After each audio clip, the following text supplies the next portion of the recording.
बिस्मिल्लाहिर्रहमानिर्रहीम। कैसे dear viewers, उम्मीद करता हूँ कि आप लोग ठीक ठाक और खैरियत से होंगे। डियर फ्रेंड्स, मेरा नाम है मोहम्मद कामिल ख़ान और आप देख रहे हैं मेरा यूट्यूब चैनल कामी माइक्रोबायोलॉजिस्ट। आज का जो हमारा टॉपिक है वो है फॉर सीएस। आप दोस्तों को अगर याद होगा तो हमने सीएस के हवाले से काफ़ी टेस्ट एक्सप्लेन किया है, मतलब कल्चर सेंसिटिविटी के हवाले से, ठीक है, जिसमें हमने एक्सप्लेन किया है urine culture, blood culture, sputum culture, CSF culture. इसके अलावा हमने एक्सप्लेन किया pleural culture, ascitic fluid for CS.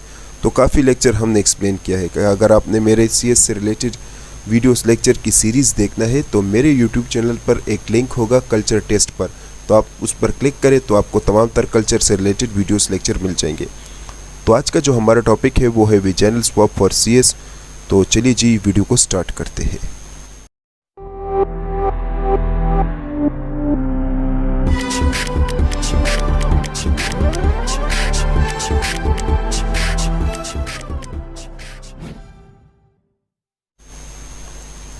सबसे पहले मेन कंटेंट हम पढ़ेंगे कि इस वीडियो के मेन कंटेंट क्या है। तो सबसे पहले हम देखेंगे इंट्रोडक्शन वेजाइनल स्वैब सीएस के हवाले से, फिर हम डायग्नोस्टिक पर्पस पढ़ेंगे, उसके बाद फिर हम देखेंगे मीडिया कौन सा यूज़ किया जाता है, फिर रिक्वायरमेंट्स के हवाले से हम पढ़ेंगे, फिर हम पढ़ेंगे कौन से बैक्टीरिया ज़्यादातर आइसोलेट, हम बात करेंगे एंटीबायोटिक्स, और फिर हम बात करेंगे बायोकेमिकल टेस्ट, और लास्ट में हम ये देखेंगे कि प्रिकॉशन और लिमिटेशंस क्या है। सबसे पहले डियर फ्रेंड्स हम ये देखेंगे कि इंट्रोडक्शन। तो आपके पास एक ट्यूब होता है, मस्कुलर ट्यूब होता है, और ये ज़्यादातर फीमेल रिप्रोडक्टिव सिस्टम में एक मेन रोल अदा करता है, ठीक है ना, या उसका एक मोस्ट इम्पॉर्टेंट पार्ट होता है, ठीक है। ये असल में जो वेजाइना होता है ना, ये एक ऐसा ट्यूब होता है जहाँ से फीमेल जब डिस्चार्ज होती है ना, तो वहाँ से मतलब जब मेंस्ट्रुअल साइकिल्स होता है, जब उसमें पीरियड्स होते हैं, तो जो मेंस्ट्रुअल साइकिल्स जो होता है वहाँ से जो मेंसेस निकलते हैं ना, तो स्पेशली यहाँ से वो मेंसेस निकलते हैं, ठीक है ना। इसके अलावा जो सेक्सुअल इंटरकोर्स वगैरह जब होता है, सेक्सुअल प्रोसेस जब होता है, जब उसका पार्टनर उसके साथ सेक्स करता है, तो उस दौरान भी जो है ये पोर्शन बहुत ज़्यादा यूज़ होता है। इसके अलावा जब चाइल्ड बर्थ होता है ना, तो वो भी यहाँ से होता है, ठीक है। फॉर सीएस क्या है? तो ये एक ऐसा मेडिकल टेस्ट है, माइक्रोबायोलॉजी का एक ऐसा टेस्ट है, कल्चर से रिलेटेड एक ऐसा टेस्ट है जिसमें हम स्वैब का इस्तेमाल करते हैं पोर्शन से, मतलब उस वेजाइना के पोर्शन में हम उस क्या करते हैं, वहाँ से सैंपल लेते हैं, ठीक है, और वहाँ से सैंपल लेकर फिर उसको लेबॉर्ट्री में ले जाते हैं और देखते हैं कि इसमें किस किस्म का बैक्टीरिया है जिसने इन्फेक्शन कॉज किया है, ठीक है ना। और साथ में फिर एंटीबायोटिक का भी पता लगाते हैं कि कौन सा एंटीबायोटिक इसके लिए ज़रूरी है ट्रीटमेंट के लिए, ठीक है ना। तो इसके अलावा इस टेस्ट के ज़रिए हम ये भी पता लगाते हैं कि पेशेंट को जो कोई प्रॉब्लम है जिसकी वजह से पेशेंट की यूरिन में तकलीफ़ फील करता है वगैरह, ठीक है ना, तो उस दौरान ये टेस्ट किया जाता है। अब डियर व्यूअर्स, थोड़ा सा अगर मैं स्ट्रक्चर को एक्सप्लेन करता चलूँ तो ये आप देख सकते हैं, ये फीमेल, ये जो है ना, ये आप देख सकते हैं ये एरिया, ये ब्लैडर ओपनिंग है, यहाँ से ब्लैडर ओपनिंग है, यहाँ से यूरिन वगैरह फीमेल पास करती है। ये जो है क्लोरिटियस एरिया है, ठीक है ना। अच्छा जी, ये आपके पास आउटर लिप्स है, ये वाले यहाँ से लेकर यहाँ तक आपके पास आउटर लिप्स है, ठीक है। ये इनर लिप्स है, दिस पोर्शन ये आपके पास इनर लिप्स है, और ये जो एरिया है इसको कहते हैं बेर्थलून ग्लैंड्स, ठीक है ना। ये एनएस है, जैसे स्टूल पास होते हैं, एनएस पोर्शन। अच्छा डियर व्यूअर्स, यहाँ से ज़्यादातर सैंपल कलेक्ट किया जाता है, ठीक है ना। इसमें जो स्वैब होता है वो तकरीबन इंटर किया जाता है, और फिर इस एरिया से क्या किया जाता है, सैंपल को लिया जाता है कि जब पेशेंट पेन फील करता है इस पोर्शन में, मतलब जब वो जलन फील करती है, ठीक है ना, तो फिर ज़्यादातर इस एरिया से सैंपल लिया जाता है, ये देखा जाता है कि कोई इन्फ्लेमेशन इन्फेक्शन वगैरह तो नहीं है, ठीक है ना। अच्छा जी, अब हम बात करते हैं कॉमन बैक्टीरिया जो कि आइसोलेट होता है। तो डियर व्यूअर्स, सबसे पहले हमारे पास जो बैक्टीरिया है वो है लैक्टोबैसिलस। लैक्टोबैसिलस जो है वो 70 से 90% वेजाइनल स्वाब से आपके पास आइसोलेट होगा। ये असल में आपके पास एक जो पेशेंट हेल्थी होता है ना, तो उस पेशेंट में आपके पास आइसोलेट होगा। क्यों? क्योंकि ये एक नॉर्मल फ्लोरा है, फीमेल आपके पास नॉर्मल फ्लोरा है। ये असल में फंक्शन क्या करता है, ये नॉर्मल फ्लोरा का तो जाहिर है जो बैक्टीरिया होगा नॉर्मल फ्लोरा के तौर पर जब वो काम करता है तो उसका अपना फंक्शन होता है। ये फीमेल वहाँ पर एक एसिडिक एनवायरनमेंट प्रोवाइड करता है इस मकसद के लिए ताकि दूसरे बैक्टीरिया ग्रो ना करे, क्योंकि ये लैक्टिक एसिड की प्रोडक्शन करते, उसकी वजह से एसिडिक एनवायरनमेंट प्रोड्यूस हो जाते और दूसरे बैक्टीरिया ग्रो नहीं कर पाते और इन्फेक्शन फिर नहीं होता। तो आपके पास 70 से 90% लैक्टोबैसिलस आएगा और ये लैक्टोबैसिलस ग्राम पॉजिटिव रॉड्स है। ठीक है, नेक्स्ट आपके पास है गार्डिनेला वेगनेलिस। ये आपके पास 20 से 50% आइसोलेट होगा और ये ज़्यादातर विजिनेसिस केसेस में आइसोलेट होगा, अगर विजिनेसिस केसेस है। ठीक है ना। और ये क्या डियर व्यूअर्स, ये कब आइसोलेट होगा? ये तब आइसोलेट होगा कि अगर आपके पास लैक्टोबैसिलस जो बैक्टीरिया होगा ना, अगर वो आपके पास उसका जो मतलब प्रेजेंस होगा एज अ नॉर्मल फ्लोरा, अगर वो कम हो जाए तो तब ये बैक्टीरिया क्या होगा, तब इस बैक्टीरिया के चांसेस ज़्यादा होगा, फिर ये बैक्टीरिया वहाँ पर ज़्यादा ग्रो करेगा। ठीक है ना। आपके पास है कैंडिडा। कैंडिडा जो है वो 20 से 30% ये आपके पास फंजाई है। ये ज़्यादातर उन फीमेल का जो कि डायबिटीज़ हो, जिसमें हार्मोनल चेंजेस हो, जो कि एंटीबायोटिक ज़्यादा यूज़ करते हो या जिनका इम्यूनो सिस्टम वीक हो। इसके अलावा स्ट्रेप्टोकोकस 10 से 30% आइसोलेट होगा और ये उन फीमेल में आइसोलेट होगा जो प्रेग्नेंट हो, मतलब जिसने चाइल्ड बर्थ किया हो। ठीक है ना। और इसके अलावा आपको पता है कि ये जो स्ट्रेप्टोकोकस या इंटेस्टाइनल या जेटी क्या है, नॉर्मल फ्लोरा है। नेक्स्ट आपके पास है यूरिया प्लाज्मा माइकोप्लाज्मा। बहुत छोटे छोटे बैक्टीरियाज होते हैं जो कि इन्फेक्शन कॉज करते हैं। 10 से 30% ये भी आइसोलेट होते हैं और ये बैक्टीरिया जो है आपको पता है कि तब आइसोलेट होंगे जब कोई पिल्विक इन्फ्लेमेशन हो या इनफर्टिलिटी इशू हो फीमेल में, तो तब इसके आइसोलेशन के चांसेस हो सकते हैं। ठीक है। नेक्स्ट हमारे पास है ट्राइकोमोनास वेगिनेलिस। ये आपके पास प्रोटोजुआ है, प्रोटोजुअल पैरासिटिक प्रोटोजुआ है। ठीक है। ये 5 से 15% आइसोलेट होगा और ये जो है ट्राइकोमाइटस केस में आपके पास आइसोलेट हो सकता है, ट्राइकोमाइसिस। और जब कभी सेक्सुअल प्रोसेस होता है ना, या तो उस दौरान ये आपके पास आइसोलेट हो सकता है। और जब कभी मतलब फीमेल जब कभी डिस्चार्ज करती है ना, तो उस डिस्चार्ज उसका जो डिस्चार्ज होगा वो येलो ग्रीन कलर का होगा, तो तब आप लोग समझ जाए कि उस दौरान आपके पास ट्राइकोमोनास वेगिनेलिस आइसोलेशन के चांसेस हो सकते हैं। नेक्स्ट हमारे पास है इकोलाई। 5 से 10% आइसोलेट होता है और आपको पता है ये क्या है, ये यूटीआई इन्फेक्शन कॉज करता है, तब जाकर आप कर सकता है। इसके अलावा आपके पास है हेमोफिलस इन्फ्लुएंजा। 10% से भी कम आइसोलेट होता है और ये पिल्विक इन्फ्लेमेशन और आपके पास जो पिल्विक इन्फेक्शन होता है उस दौरान आपके पास ये आइसोलेट हो सकते हैं। ठीक है। ये आपके पास क्या है, ग्राम नेगेटिव कोकोबैसिलाई है।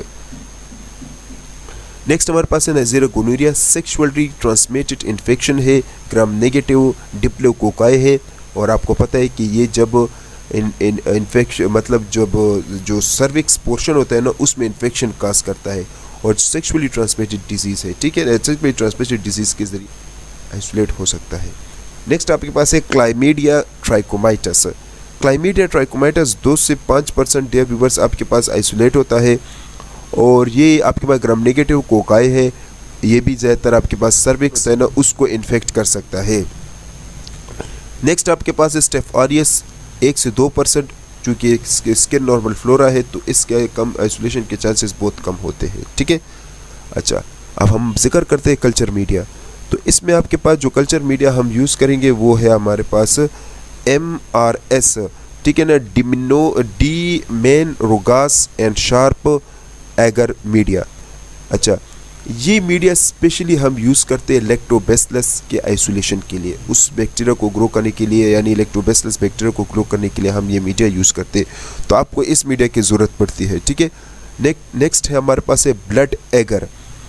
ब्लड एगर पर आप तमाम तर बैक्टीरिया को ग्रो कर पाएंगे जो फास्टिडियस और नॉन फास्टिडियस बैक्टीरियाज जो होते हैं। ठीक है ना। मतलब अगर हम कहें तो आप स्ट्रेप्टोकोकस को इस पर ग्रो करवा सकते हैं, इकोलाई को आप इस पर ग्रो करवा सकते हैं, यूरोप्लाज्मा माइकोप्लाज्मा हो गया आपके पास, हेमोफिलस आपके पास होगा, नाइजीरिया गोनोरिया हो गया। ठीक है। स्टेफ ऑरियस हो गया। तो इन बैक्टीरिया को आप क्या कर सकते हैं, इस पर ग्रो करवा सकते हैं। मैकॉन की अगर पर आपने सिर्फ ग्राम नेगेटिव ग्रो करना है, मतलब इकोलाई अगर आपके पास आपने इकोलाई को ग्रो करना है तो आप मैकॉन की एगर का इस्तेमाल कर सकते हैं। चॉकलेट एगर पर तमाम तर नॉन फास्ट जो फास्टिडियस बैक्टीरिया होते हैं तो उसको आप ग्रो करें, जैसे कि यूरोप्लाज्मा, माइकोप्लाज्मा हो गया, आपके पास स्ट्रेप्टोकोकस हो गया, ठीक है ना, तो वो इस पर बड़े आसानी से ग्रो कर पाएंगे। Mannitol salt agar specially for staph aureus. तो this is all about for the culture media. Dear viewers, culture media पर जितने भी ये मीडिया अभी हमने पढ़े तो इस पर भी मैं ऑलरेडी लेक्चर बना चुका हूँ, ठीक है ना, मेरे यूट्यूब। नेक्स्ट हमारे पास है बायोकेमिकल टेस्ट। तो जो बायोकेमिकल टेस्ट हम इसमें इस्तेमाल करेंगे वो है gram staining first of all. तो ग्राम स्टेनिंग आप तमाम तर ये जो अभी हमने ऑर्गेनिजम्स के बारे में पढ़ा तो इसके लिए आपने ग्राम स्टेनिंग करना होगा, ठीक है। कैटालेस टेस्ट जब आपने करना है तो इससे आपको स्टेफ आरियस और हेमोफिलस इन्फ्लुएंजा का पता चलेगा। ऑक्सीडेज टेस्ट अगर आपने करना है तो इससे आपके पास हेमोफिलस इन्फ्लुएंजा का पता चलेगा। वोगास प्रिकर्सर टेस्ट के लिए जब आप टेस्ट करेंगे ना तो इससे आपके पास ये जो गर्डेनिला वेगेनिलस जो है इससे इसका पता चलता है। एंडोल टेस्ट जब आप करेंगे तो इससे आपके पास हेमोफिलस इन्फ्लुएंजा और इकोलाई का पता चलता है, जबकि यूरियस टेस्ट से माइकोप्लाज्मा और यूरोप्लाज्मा बैक्टीरिया का पता चलता है। अब जब कभी ये टेस्ट आप करेंगे तो आपको चाहिए ethanol, wire loop, personal protective equipment, आपको चाहिए बर्नर या आपको चाहिए कल्चर मीडिया, स्वाब और एंटीबायोटिक डिस्क। सबसे पहले आपने इस इथेनॉल से आपने वर्किंग एरिया जो होगा वो आपने साफ़ करना है, जो टॉप एरिया होते हैं जहाँ पर आप स्ट्रीकिंग करते हो, पोरिंग करते हो प्लेट की, ठीक है ना, तो आपने इस इथेनॉल से आपने उसको साफ़ करना है। बर्नर से आपने क्या करना है, वायर लूप को रेड हॉट करना है और ये एक क्लीन एनवायरनमेंट प्रोवाइड करता है। और फिर इसी वायर लूप के ज़रिए आपने क्या करना है, स्ट्रीकिंग करना है, जो स्वाब से आपने सैंपल को कलेक्ट करना है, इस पर आपने बेस बनाकर फिर उस बेस से मज़ीद स्ट्रीकिंग करने के लिए आपने फिर इस वायर लूप का इस्तेमाल करना होगा, ठीक है। और इस पर्सनल प्रोटेक्टिव इक्विपमेंट से आपने ख़ुद को इन्फेक्शन से बचाना होगा। और ये जो आपके पास एंटीबायोटिक डिस्क है ना, जब ग्रोथ आ जाते हैं तो फिर उसके बाद फिर आपने क्या करना है, इस ग्रोथ पर आपने मतलब जब ग्रोथ आ जाता है ना तो फिर आपने एंटीबायोटिक डिस्क इस्तेमाल करना है कि जो ग्रोथ आपके पास आया है उसके लिए कौन सा एंटीबायोटिक सूटेबल है, ठीक है ना। इंक्यूबेटर चाहिए आपको, एलएफएच चाहिए और आपको ऑटोक्लेव चाहिए। ऑटोक्लेव्स में आपने अपने तमाम तर जो कल्चर मीडिया, ग्लासवेयर, जो चीज़ें आपने यूज़ करने हैं ना माइक्रोबायोलॉजी में, तो वो आपने इसके ज़रिए स्टरलाइज करना है। इंक्यूबेटर में आपने प्लेट्स को इंक्यूबेट करना है ताकि बैक्टीरिया का ग्रोथ आ जाए, जबकि एलएफएच में आपने तमाम तर काम करना होगा क्योंकि ये एक क्लीन इन्वायरमेंट आपको प्रोवाइड करता है। तरीक़ेकार अगर हम देख ले तो डियर व्यूअर्स, सबसे पहले आपने क्या करना है, आपने इथेनॉल या वगैरह उससे साफ़ करना है ताकि कोई कंटेमिनेशन ना आ जाए, ठीक है ना, कोई स्किन नॉर्मल फ्लोरा ना आ जाए। फिर आपने क्या करना है, वेजाइना के अंदर आपने स्वाब एंटर करना है और वहाँ से आपने सैंपल लेना है, ठीक है ना।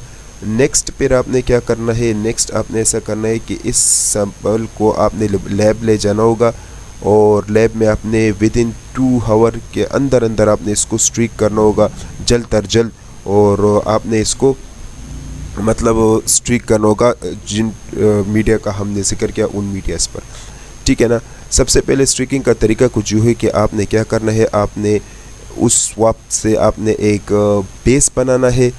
फिर आपने ऐसा काम करना है कि वायर लूप उठाना है, उसको रेड हॉट करना है स्पिरिट लैम्प के ज़रिए, और फिर आपने क्या करना है, फिर आपने स्ट्रीकिंग करना है, ठीक है ना, क्वाड्रेंट स्ट्रीक या जिसको हम कहते हैं जिगजैग मोशन स्ट्रीकिंग। आपने ऐसा करना है कि प्लेट को इंक्यूबेट करना है 24 से 48 घंटों के लिए ताकि माइक्रो ऑर्गेनिज्म ग्रो कर पाए।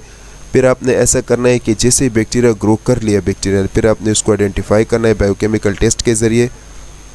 नेक्स्ट आपने फिर क्या करना है, आपने एंटीबायोटिक डिस्क इसके ऊपर लगाना है बैक्टीरिया के जो लॉन आपके पास बनाए, ठीक है ना। मतलब जैसे बैक्टीरिया आपके पास आइसोलेट हो गया, फिर आपने क्या करना है, उसको आइडेंटिफाई करना है, बैक्टीरिया भी आइडेंटिफाई हो गया, फिर आपने क्या करना है, एक लॉन बनाना है, ठीक है ना, न्यूट्रन एगर या MHA पर, और फिर उसके ऊपर आपने क्या करना है, एंटीबायोटिक डिस्क आपने प्लेस करना है। अब मैं आपको एंटीबायोटिक डिस्क आगे स्लाइड में बताऊँगा कि कौन सी एंटीबायोटिक डिस्क आपने यूज़ करना है। फिर आपने प्लेट को 24 घंटों के लिए इंक्यूबेट करना है सेंसिटिविटी, ताकि सेंसिटिविटी, रेजिस्टेंट और इंटरमीडिएट का पता चल जाए, और फिर बाद में आपने रिपोर्ट दे देना है, ठीक है ना। बहुत सिंपल प्रोसीजर है। एंटीबायोटिक प्रोफाइलिंग कुछ यूँ है कि अगर आपके पास लैक्टोबैसिलस आइसोलेट होता है तो आपने ampicillin, erythromycin, clindamycin, tetracycline, vancomycin, gentamicin, amikacin देना है, ठीक है ना। ये डिस्क आपने लगाना है। गार्डेनेला विगिनेलस अगर आइसोलेट होता है तो आपने ampicillin, erythromycin, clindamycin, tetracycline, vancomycin, gentamicin, amoxicillin आपने लगाना है। कैंडिडा के लिए आपने ये डिस्क लगाना है। इकोलाई के लिए आपने ये वाले, ठीक है। माइकोप्लाज्मा और यूरोप्लाज्मा ये मैंने शॉर्ट फॉर्म में लिखा है। तो इसके लिए आपने लिवो, एरिथ्रो, क्लेंडा, टेट्रा, डॉक्सी, जेंटा और एजिथ्रोमाइसिन आपने लगाना है। नाइजेरो गोनोरिया के लिए एम्पेसिलिन, सेफ्ट्रक्सोन, सेप्रोफ्लॉक्सासिन, एजिथ्रो, टेट्रा, मेरोनिम, एमोक्सिलिन आपने लगाना है। ये स्टेफ आरियस के लिए है और स्ट्रेप्टोकोकस के लिए ये वाले, जबकि हेमोफिलस इन्फ्लुएंजा के लिए आपने एगमेंटिन आपने लगाना है, सेफ्ट्रक्सोन, सुफोटैक्साम, लिवोफ्लॉक्सासिन, मॉक्सीफ्लॉक्सासिन, ठीक है। अब हम जिक्र करते हैं प्रिकॉशन। तो डियर व्यूअर्स, प्रिकॉशन कुछ है एहतियाती तदाबीर कि जब कभी आप सैंपल कलेक्ट करते हैं ना तो कोशिश करें कि आप मॉर्निंग टाइम पर कलेक्ट करें। वो इसलिए क्योंकि मॉर्निंग टाइम में जो इन्फेक्शन का जो रेट होता है वो बहुत हाई होता है। नेक्स्ट, कोशिश करें कि जब कभी आप स्वाब का इस्तेमाल करते हैं ना तो वो एक्सपोज ना हो, खुला ना हो, वो बिल्कुल पैक होना चाहिए, ठीक है ना, और स्टरलाइज होना चाहिए। डिस्पोजेबल स्वाब का मैं जिक्र कर रहा हूँ। नेक्स्ट, आपने क्या करना है, जब कभी काम करना है ना जहाँ पर आपने, तो उस एरिया को आपने साफ़ सुथरा रखना है, ठीक है। नेक्स्ट, आपने सैंपल को 2 घंटे के अंदर या 1 घंटे के अंदर अंदर आपने उसको स्ट्रीक करना है। नहीं तो फिर आप उसको क्या करें, रेफ्रिजरेटर में रख ले, कल भी आप उसको स्ट्रीक कर सकते हैं, ठीक है।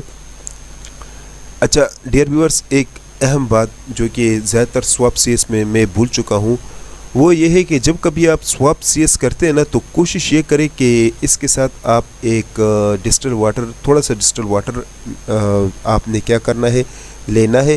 तकरीबन 2 ml या 3 ml डिस्टिल वाटर आपने लेना है और उसमें स्वाब को डिप करना है ताकि ये मॉइस्ट हो जाए, उसमें बैक्टीरिया वगैरह फिर अच्छे तरीके से ग्रो करता है, ठीक है ना। तो जैसे ही वो मॉइस्ट हो जाता है ना तो फिर आपने क्या करना है, फिर आपने प्लेट पर एक बेस बनाना है और फिर आपने स्ट्रीक करना है, ठीक है ना। तो ये लाजमी हर स्वाब सीएस, जितने भी स्वाब आते हैं ना, अगर वो वेजाइना हो, अगर वो आपके पास जैसे कि थ्रोट स्वाब होता है, नेज़ल स्वाब होता है, एयर स्वाब होता है, कंजक्टिवा स्वाब होता है, ठीक है ना। तो तब आपने कोशिश ये करना है कि आपने क्या करना है, उसको डाइल्यूट लाजमी करना है। अच्छा जी आपने क्वालिटी कंट्रोल का इस्तेमाल करना होगा, इससे आपको आपके मीडिया के स्टरलाइजेशन का पता चलता है। साथ में आपने क्या करना होगा, आपने पॉजिटिव नेगेटिव कंट्रोल लगाना है, मतलब एक ग्रोथ भी आपने लगाना है, एक नो ग्रोथ वाला भी आपने लगाना है, ताकि आपको पता चले कि आपका जो सैंपल है वो ठीक है या नहीं वगैरह। आपने ग्राम स्टेनिंग बायोकेमिकल टेस्ट करना है, ठीक है, जिससे बैक्टीरिया का पता चलता है। आपने एंटीबायोटिक जब लगाना है ना तो कोशिश करें कि उसको CLSI गाइडलाइन के मुताबिक आपने मैयर करना है, क्योंकि ये हर साल चेंज होता है और ये आपको बताता है कि कितना MM जोन सेंसिटिव है, रेजिस्टेंट है या इंटरमीडिएट है, ठीक है। इसके अलावा जो है आपने पेशेंट को गाइड करना है कि आप 1 हफ़्ता पहले एंटीबायोटिक्स ना लें ताकि CS का रिपोर्ट अच्छी तरीके से आ जाए, ठीक है। इसके अलावा जो है आपने इसमें जब बैक्टीरिया और दूसरे किस्म के फंजाई ग्रो होता है ना, जाहिर है बच्चे होते हैं, छोटे छोटे बच्चे, उसमें भी कभी कभार क्या होता है, इन्फेक्शन के चांसेस होते हैं। और कभी कभार जब मेंस्ट्रुअल साइकिल होता है तो फीमेल जो है यानी नीचे कुछ पहन ले वगैरह या कुछ वो नीचे पहनते हैं ताकि डिस्चार्ज को उससे साफ़ किया जाए, ठीक है ना। तो उस दौरान जो है ना होता क्या है, दूसरे बैक्टीरिया और दूसरे फंजाई आते हैं, तो वो कंटेमिनेशंस होती है उस कपड़े का या जो पैम्पर वगैरह जो ऑलवेज वगैरह जो यूज़ करती है ना, तो उसका वो ऐसा होता है कि वो फंजाई वगैरह उस पर ग्रो करते हैं, दूसरी कंटेमिनेशन हो सकती है। तो आपने इसको फिर इग्नोर करना है, ठीक है ना। बहुत एहतियात से आपने बैक्टीरियल इन्फेक्शन को देखना है। इसके अलावा जो है पेशेंट का हिस्ट्री, एज, सेक्स आपने पूछना है, मतलब चूँकि ये तो जाहिर है फीमेल से आप आइसोलेट कर सकते हैं। दूसरी बात ये कि आप इसकी हिस्ट्री भी देख लें कि वो शादीशुदा है, ठीक है ना। एज भी देख लें कि इसका एज क्या है, ठीक है ना। तो इससे भी आपको CS में काफ़ी आसानी होगी। लिमिटेशन कुछ जो है कि डियर व्यूवर्स, जब कभी ये सैंपल आप कलेक्ट करेंगे ना तो इसमें पेशेंट अनकंफर्टेबल फील करता है और थोड़ा बहुत तकलीफ़ होता है पेशेंट को। इसमें एक तो ये चांसेस होता है कि चूँकि ये इसमें स्किन होता है, स्किन टच हो जाता है, जिसकी वजह से आपके पास नॉर्मल फ्लोरा भी आ सकता है। इसके अलावा जो है जब कभी पेशेंट एंटीबायोटिक इसमें यूज़ करता है ना तो फिर ग्रोथ नहीं आता, ठीक है ना। इसके अलावा जो है ये टेस्ट बहुत ज़्यादा टाइम लेता है, 24 घंटे, 48 घंटे, 72 घंटे, ठीक है ना। इसके अलावा ये टेस्ट काफ़ी एक्सपेंसिव, क्योंकि इसमें बायोकेमिकल टेस्ट का इस्तेमाल होता है, कल्चर मीडिया का इस्तेमाल होता है, एक्सपेंसिव मशीन जो कि ऑटोक्लेव, इन मशीनों का इस्तेमाल होता है, ठीक है ना। बहुत एक्सपेंसिव टेस्ट है। इसके अलावा इस टेस्ट में जब कभी सैंपल को कलेक्ट किया जाता है ना तो वो बड़े एहतियात और बड़े सही तरीके से इसको कलेक्ट किया जाता है। बाज़ औक़ात सैम्पलिंग ठीक तरीके से ना होने की वजह से भी ग्रोथ नहीं आता और तब भी पेशेंट को तकलीफ़ होती है। तो सैम्पलिंग लेना इसमें थोड़ा सा टफ़ होता है, थोड़ा सा मुश्किल होता है। तो सैम्पलिंग लेने के लिए काफ़ी समझदारी की ज़रूरत होती है, यानी काफ़ी बेहतर तरीके से सैंपल आपने लेना है ताकि सही आ जाए। लेकिन ज़्यादातर केसेस में ऐसा होता है कि सैम्पलिंग सही तरीके से नहीं होता और फिर आपके पास रिज़ल्ट्स ठीक नहीं आता। इसके अलावा इसमें चूँकि आपके पास पैथोजेनिक भी आते हैं, नॉन पैथोजेनिक भी आते हैं, तो उसमें डिफ्रेंशिएट करना कि अब ये पैथोजेनिक है कि नॉन पैथोजेनिक है, तो ये भी एक चैलेंज होता है, ठीक है ना। इसके अलावा इस टेस्ट के दौरान आपके पास एक और सबसे अहम चीज़ लोग इग्नोर करते हैं, जैसे कि अगर इसमें कोई वायरस आपने आइसोलेट करना है, वायरल इन्फेक्शन भी इसमें आ सकता है, जैसे कि herpes सिम्प्लेक्स वायरस भी हो सकते हैं, ठीक है ना। तो जाहिर है उसके लिए तो कल्चर मीडिया की ज़रूरत नहीं होता ना, उसके लिए तो फिर PCR के टेक्निक्स की ज़रूरत होती है। तो कहने का मतलब है कि इसमें बहुत से ऐसे टेस्ट भी हम करते हैं जो कि हम इग्नोर करते हैं, ठीक है ना, वायरल के आइसोलेशन के लिए, फंगल के आइसोलेशन के लिए। तो फिर हम क्या करते हैं, इसको इग्नोर करके एक नो ग्रोथ रिपोर्ट जनरेट करते हैं, जिसकी वजह से रिपोर्ट गलत चला जाते हो और फिर पेशेंट्स ट्रीट नहीं होता, ठीक है ना। तो ये थे आपके पास limitation. This is all about the high vaginal swab for CS। बहुत बहुत शुक्रिया डियर व्यूवर्स, वीडियो देखने का। वीडियो पसंद है तो इसको लाइक कीजिएगा, शेयर कीजिएगा और चैनल को सब्सक्राइब कीजिएगा। तब तक के लिए इतना ही, अपना ख्याल रखिएगा।